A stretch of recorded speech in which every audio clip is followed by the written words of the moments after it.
Assalamualaikum warahmatullahi wabarakatuh. Selamat hari ini Sobat NJ Terjava. Ketemu lagi di channel NJ Terjava di NJ Terjava Podcast.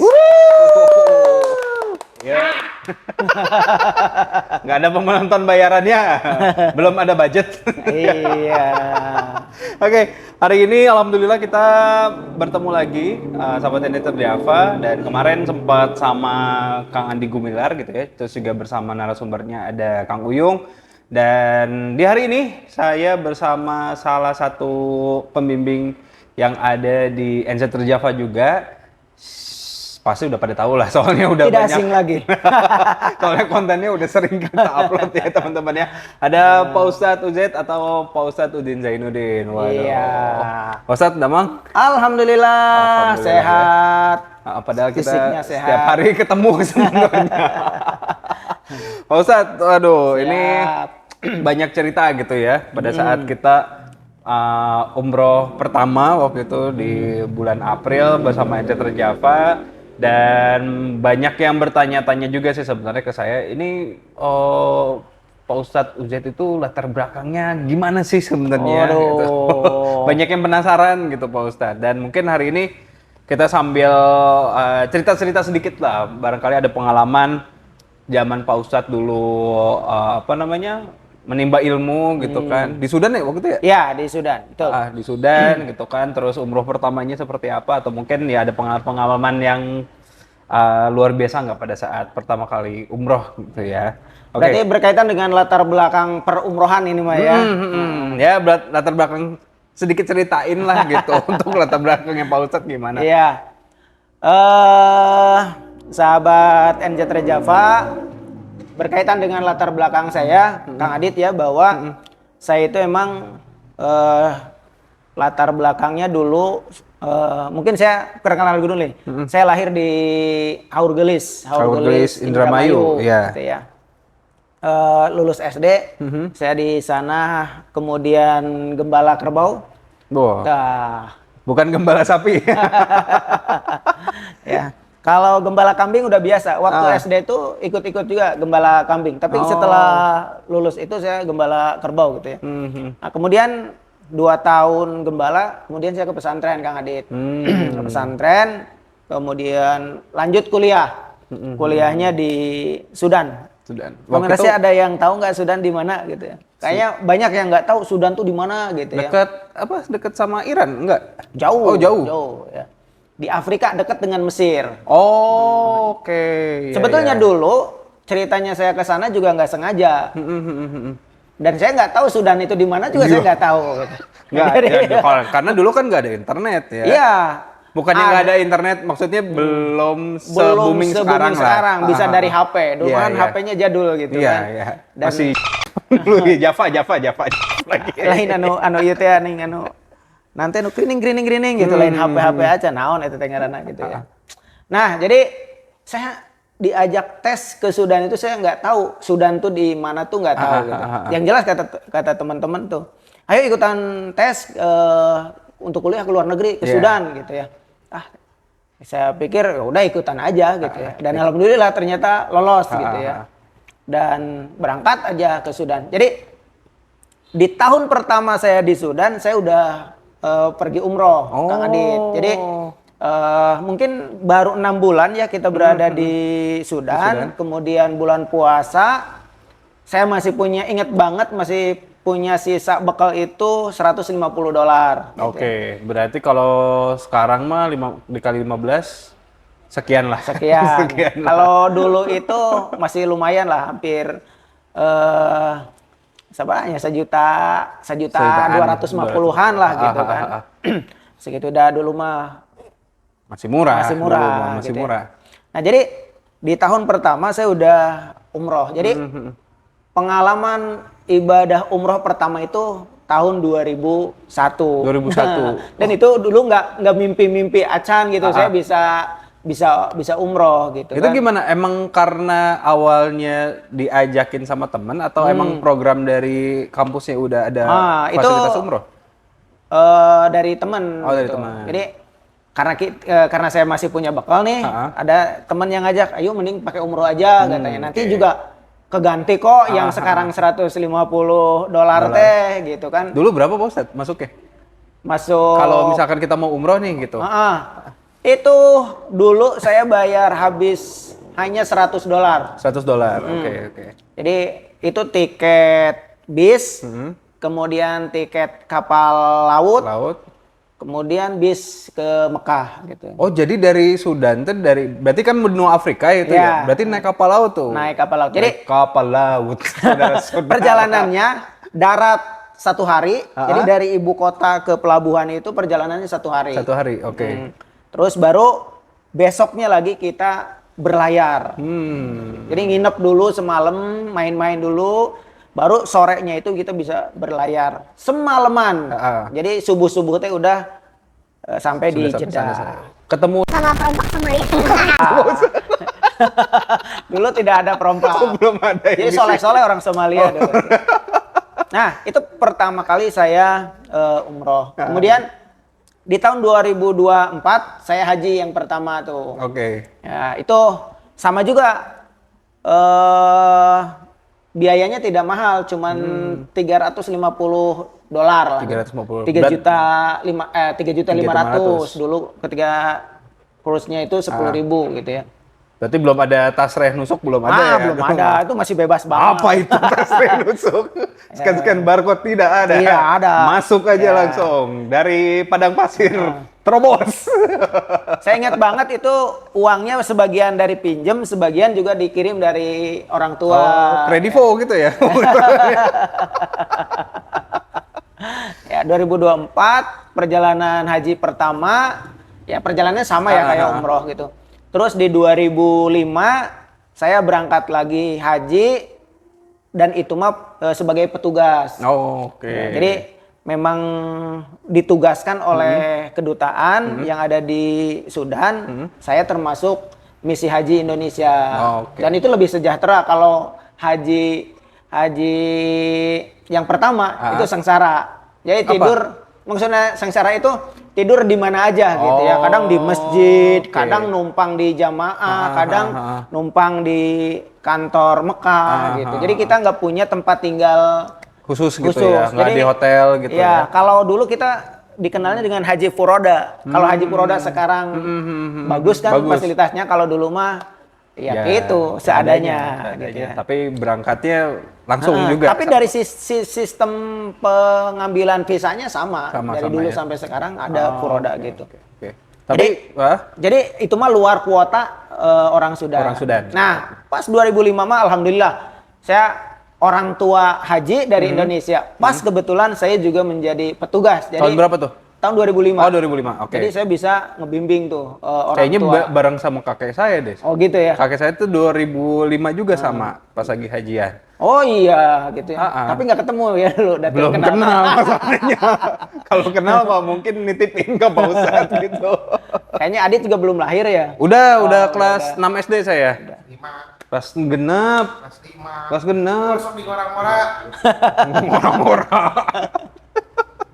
Tapi Pak Ustadz ada pengalaman seru nggak sih pada saat umroh pertama kali gitu dari Sudan terus naik kapal laut itu kan kebayang zaman haji tahun 80-an atau mungkin 70-an dari Indonesia kan juga kayak gitu tuh. Ada cerita unik gitu. Ya kita sangat apa ya terutama perjalanan lautnya itu Kang Adi. Jadi kita seumur-umur baru naik kapal laut gitu ya. Berarti itu lewat ini kan Laut Merah kan? Laut Merah. Kita nyeberangin Laut Merah aja. Gitu. Bener merah nggak lautnya tuh? Oh, biru. Jadi itu mah hanya namanya saja. Namanya aja. Bahrul Ahmar, Laut Merah. Tetapi airnya mah tetap biru. Jadi pengalaman pertama kita naik kapal laut itu juga pengalaman gitu ya? Pertama naik kapal laut utah. Oke, kita sambung lagi teman-teman ya. Tadi ada kesalahan teknis, biasalah karena memorinya penuh ya buat konten semuanya. Tadi kita sampai utah. Ya, jadi pokoknya perjalanannya sungut.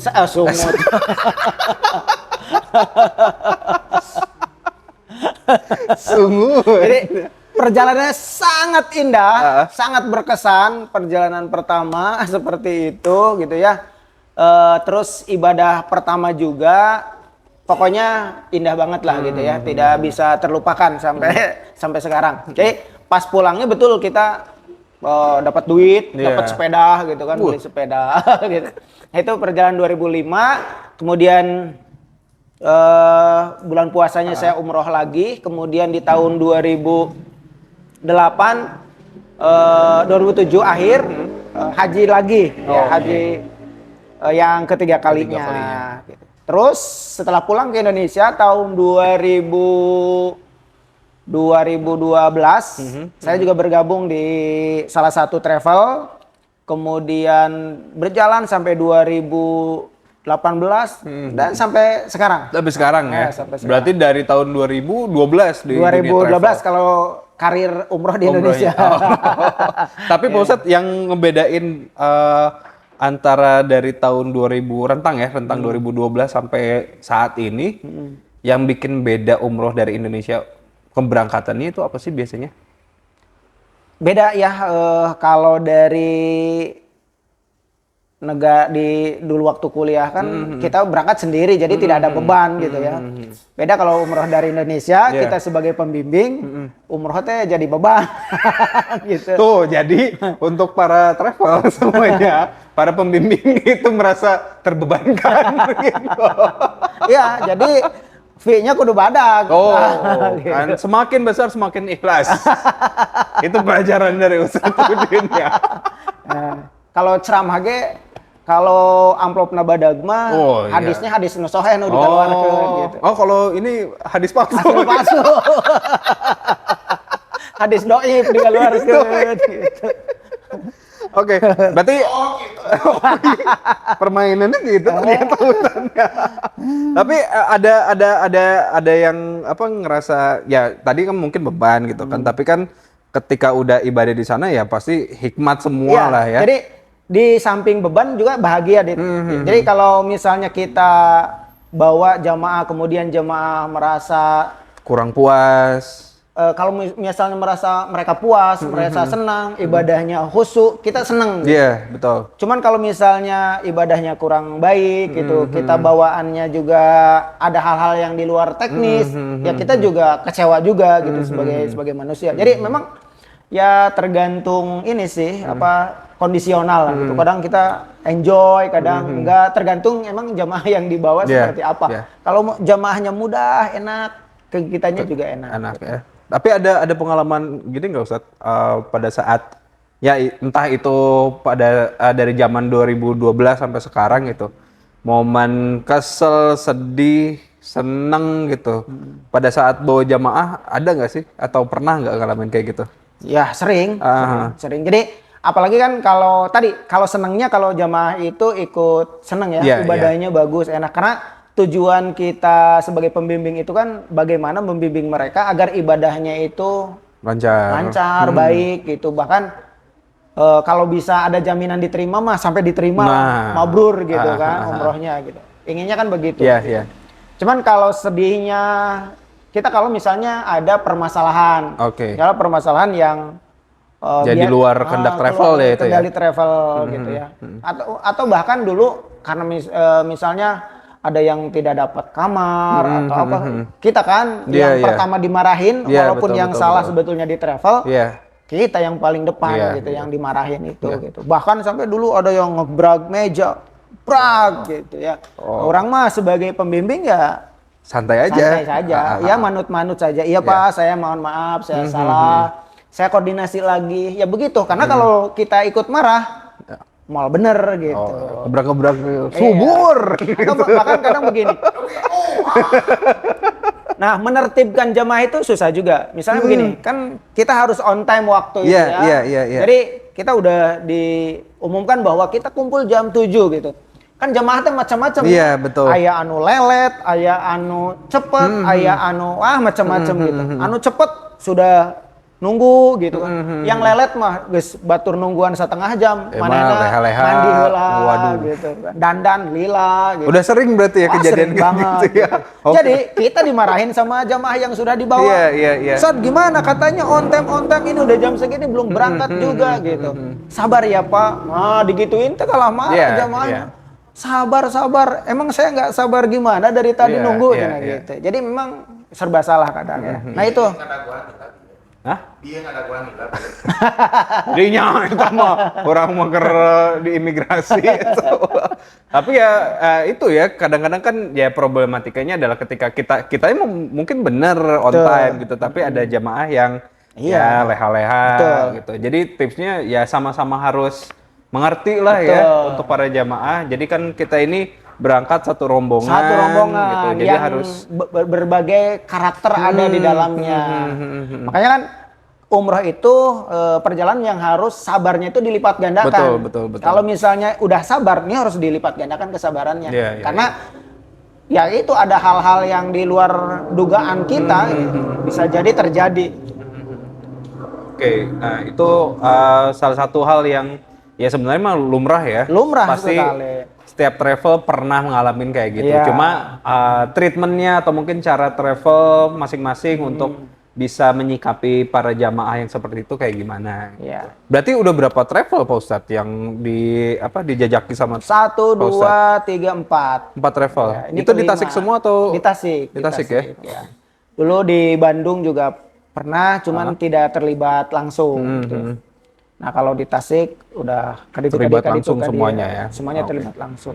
Berarti udah berapa ratusan jamaah berarti Pak Ustadz? Atau ribuan jamaah? Waduh udah nggak kehitung ya seberaha gitu. Di 2012 coy.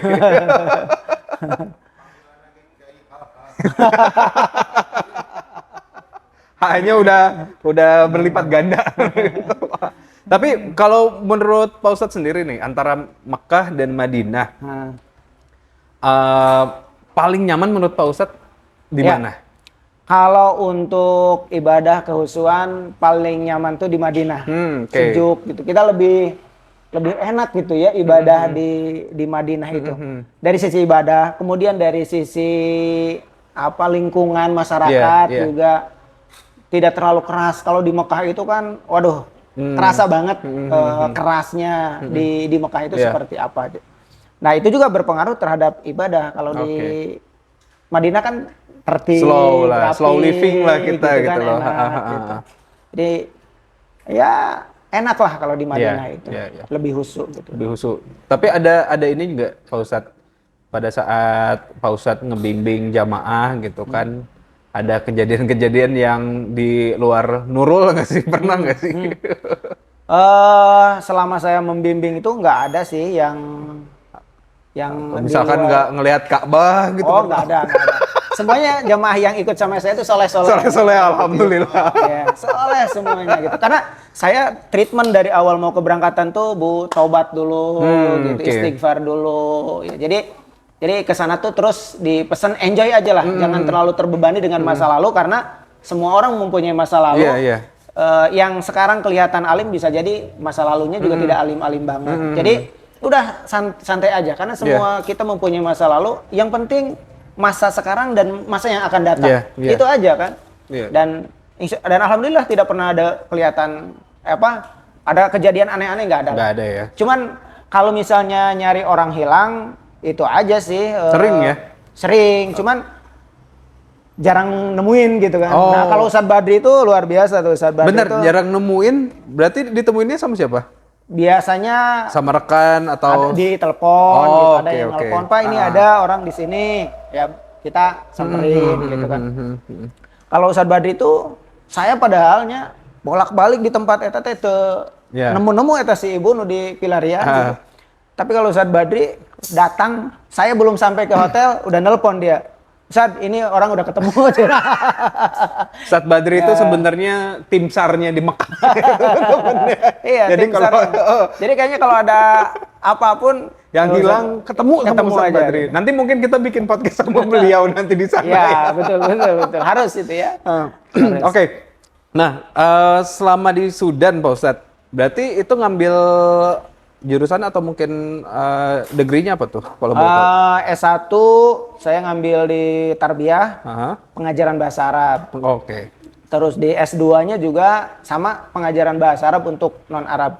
Jadi lebih spesifiknya ke pengajaran bahasa Arab. Oh, jadi ngajarin orang untuk bisa bahasa untuk Arab. bahasa Arab. Susah nggak sih Pak Ustadz bahasa Arab itu? Gampang, nggak ada yang susah. Saking gampangnya, anak kecil di Mekah itu udah bisa bahasa Arab. Masa sih? Masa sih? Itu gampang sekali sih. Anak 2 tahun bayangkan udah bisa bahasa Arab. Di Indonesia pun bisa. Saking bisa. gampangnya. Bismillahirrahmanirrahim, insya Allah pada bisa lah. Jadi kan banyak teman-teman saya itu yang nikah di sana ya, sesama mahasiswa Indonesia gitu kan. Jadi mereka lahir di sana, main bareng sama orang sana gitu. Bahasa Arabnya keren banget. Oh. Ya, 2 tahun udah cangcingcung bahasa Arab. Tapi Pak Ustadz pada saat ke Sudan ada shock ini enggak? Enggak. Jadi kita udah setelah saya diterima itu, saya mau mempelajari itu, cari tanya-tanya gitu tentang kondisi Sudan itu apa. Jadi informasi dari teman-teman dari Sudan itu bahwa Sudan itu Indonesia, bayangkannya Indonesia sebelum kemerdekaan. Ya gitu. Bayangkannya udah begitu aja saking ya saking bukan mundur sih. Takutnya tuh ekspektasinya terlalu tinggi, realitanya begitu. Jadi bayangannya bukan nama Indonesia sebelum kemerdekaan. Kemudian bayangkan padang pasir lah gitu. Tapi setelah saya mendarat di bandara, ternyata halus oge lah gitu. Ini walaupun tidak sebagus yang kita gitu, jauh banget gitu. Jalan juga jauh bagus dengan yang kita gitu. Tapi ente shock sih. Jadi hanya shock itu makanan mungkin karena belum terbiasa. Tapi seminggu getos. Ya udah enak lah makanan-makanan. Bahasanya bahasa Arab. Bahasa Arab. Jadi memang kita nggak ada kendala karena karena dari pesantren udah terbiasa gitu udah kan. biasa lah bahasa Arab. Enggak, takutnya kan konotasinya Afrika gitu, takutnya pakai takutnya gitu ya teman-temannya. Tapi ternyata pakai bahasa Arab. Karena memang jadi bahasa resminya bahasa Arab, di televisi bahasa Arab, bahkan di pasar saja kalau kita ngobrolnya pakai bahasa Arab Pusah, mereka baliknya ngajak ngobrol lagi bahasa Pusah lagi. Jadi bahasa Arab itu ada bahasa Fushah, ada bahasa Amiyah. Bahasa Amiyah teh bahasa mundi urang mah bahasa Betawi lah gitu. Jadi ada bahasa Indonesia, ada bahasa Betawinya, bahasa gaulnya lah gitu. Ada bahasa slangnya mungkin lu, juga. Gue, ente, gitu lah. Gitu. Oh ada gitu juga ternyata Arabnya. Kirain teh Arab teh yang lempeng aja enggak, gitu. Ihdina siratal mustaqim. Itu mah jarang dipakai kecuali dalam sholat. Oke. Ya kirain tuh ya udah lempeng. Ternyata ada pengembangan bahasanya juga di sana ya. Oke. Tapi pas ini Pak Ustadz, pas hajian. Posisinya dulu tuh haji bukan yang ilegal kan ya? Bukan. Maksudnya ya yang emang ngebantuin kan pada saat itu ya? Iya. Ya hajinya pakai pisah puroda, haji puroda. Ketika di haji yang pertama ya. Jadi emang karena kita haji pertama, terus hajinya furoda, nggak punya tempat tinggal waktu itu, numpang-numpang ke yang udah punya tempat tinggal di sana lah gitu kan. Kayak ada mahasiswa di sana, kita ikut di sana gitu. Yang penting menitip baju aja. Urusan mandi dan lain sebagainya, makan mah udah di luar aja gitu. Pada saat di Padang Arafahnya gimana tuh Pak? Padang Arafahnya juga di luar kita, nggak di tenda. Iya, dan ke sananya jalan kaki. Dari Mekah ke Mina, nginep semalam di Mina, kemudian jalan ke Arafah. Di Arafah balik lagi ke Mina, jalan kaki. Dahsyat kan? Jadi bener-bener kayak ngikutin jejak Rasul aja gitu ya? Rasul dulu pakai onta gitu. Oh iya, ada onta. Emang nggak ada yang nyewain begitu Pak Ustadz? Banyak yang nyewain karena miskin zaman dulu, nggak ada uang Pak gitu ya. Yang penting mah bisa haji, gitu kan. Berapa lama tuh Pak Ustadz dari Mekah ke Mina? Jalan kaki? Jalan kaki kan antara Mina ke Arafah itu sekitar 14 kiloan. 14 kiloan, oke. 14 kilo. Ya sekitar 6 jaman kurang lah. 6 jaman kurang jalan itu. Bareng-bareng sama mahasiswa Indonesia? Bukan hanya mahasiswa Indonesia, jamaah dari orang-orang Arab, Afrika. pada Ada jalan juga? juga Oh. banyak. Jadi teu sorangan banyak gitu. Seru ya? Ngabring. Seru ya ya? seru jadi teu capek gitu. Pokoknya mah dari Mina itu kita berangkat jam 8, jam 12 tuh sampai ke Arafah. Oke. Ya, di Arafah biasa wukuf ya ngedeketin juga tenda-tenda jamaah yang biasalah gitu kan. Ya, ngobrol-ngobrol lah. Ngobrol dan sebagainya. Hari makanan mah dari zaman dahulu itu di Arafah nggak pernah kekurangan makanan. Banyak yang bagi-bagi. Oh, gitu kan. oke. Kemudian di Mina banyak yang bagi-bagi, bahkan selimut lain sebagainya banyak. Gitu. Berarti ya tidur di padang pasir aja gitu, Iya. dialasin pakai selimut atau apa? Kita kan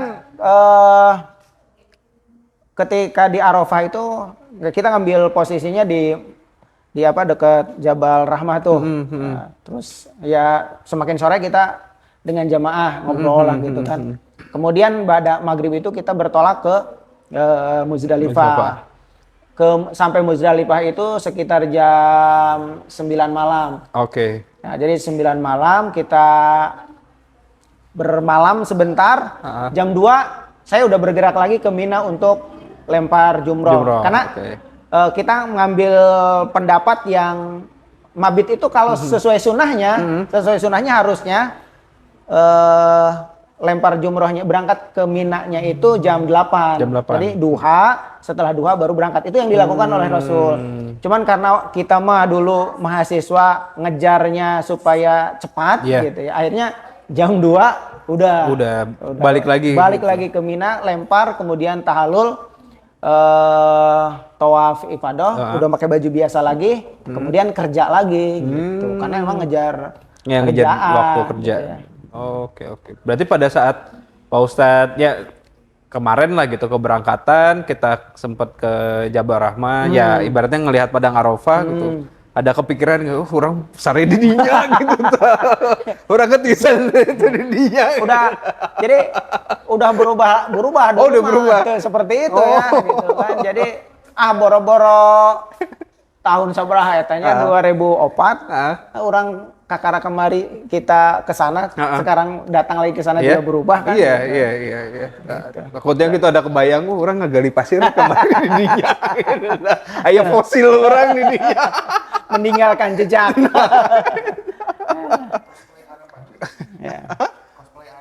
Cosplay Arafah. Tapi ada kalau di dekat Arafah gitu ada orang-orang Arab Baduinya nggak sih? Kalau di Arafah enggak. Enggak ada ya? Enggak ada. Paling ya kayak di Jeddah di sana ya. Ya, atau ke arah yang ke Taif ke sana itu. Oke.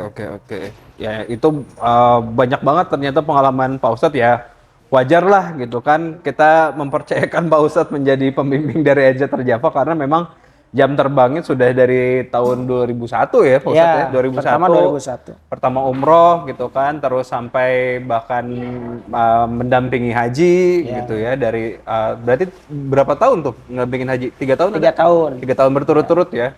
Enggak berturut-turut. 2004, 2005 dan 2007. Oh 2007. Nah 2006 itu sebetulnya kita mau haji juga, cuman visanya nggak keluar. Jadi kita ngajuin ke kedutaan, ternyata visa saya nggak keluar. Kemudian saya sama beberapa teman itu ngajuin visa juga ke negara Afrika, ke Nigeria, nggak keluar juga. Jadi uang saya hangus tuh $400, nggak kembali lagi. Karena visanya gagal. Ya, gitu. Tapi untuk paspornya balik deh. Tapi ya ada hikmahnya ya lah, walaupun nggak berangkat juga. Iya, jadi kalau misalnya banyak sekarang jamaah gagal berangkat gitu, itu udah biasa. Dari dulu juga udah banyak.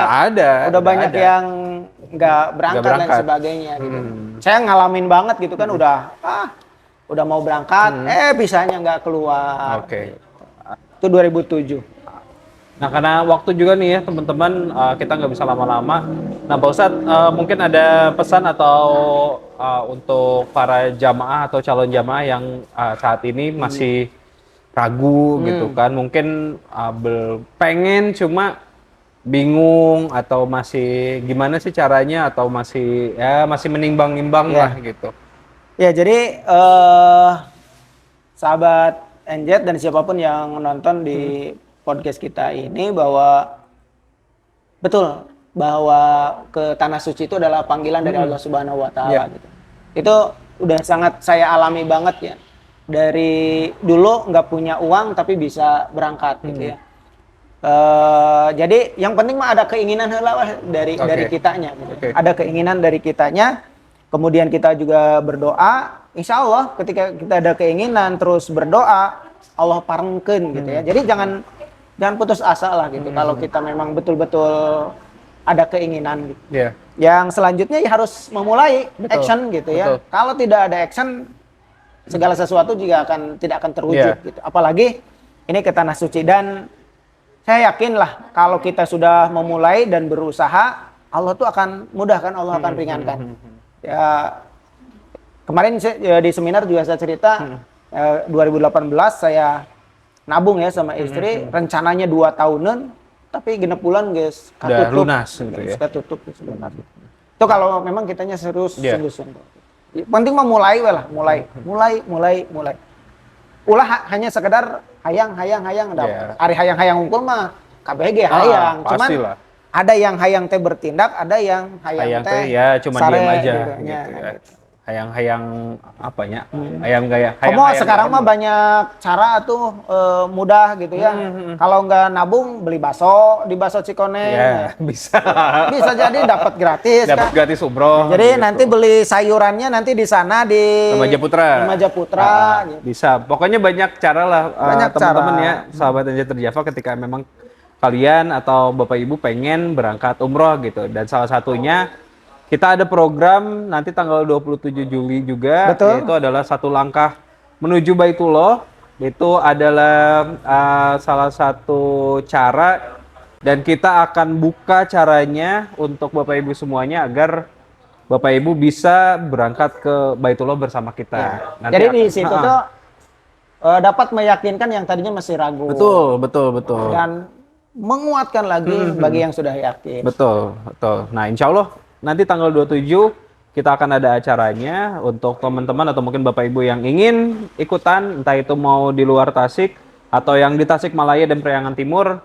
Mangga, itu boleh ikutan dan gratis ya. Kantun Sumping. Daftar ya. Daftar. Acaranya di Hotel Horizon Tasikmalaya tanggal 27 Juli 2025. Akan ada Pak Ustadz Ujat juga pastinya. Terus satu lagi akan ada Pak Andi Gumilar yang akan meramaikan acaranya. Gitu. Akan memotivasi kita sehingga kita akan lebih yakin lagi. Luar biasa. Beliau mantap.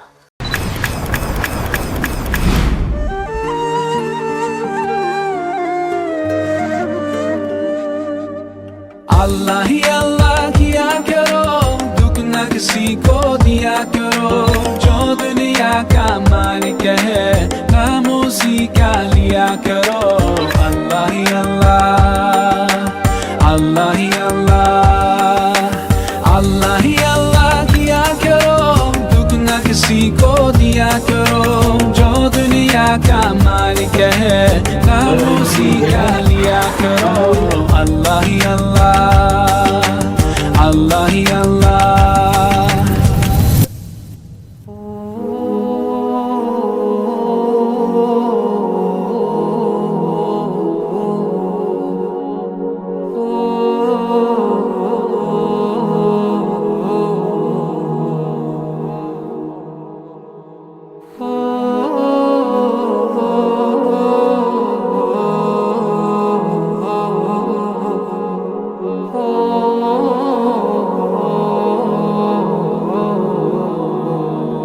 Terima kasih semuanya para sponsor yang ada hari ini, keluarga besar dari Reza Pak, tepuk tangan semuanya. Terima kasih Ustaz Udin, Bang Liung, semuanya telah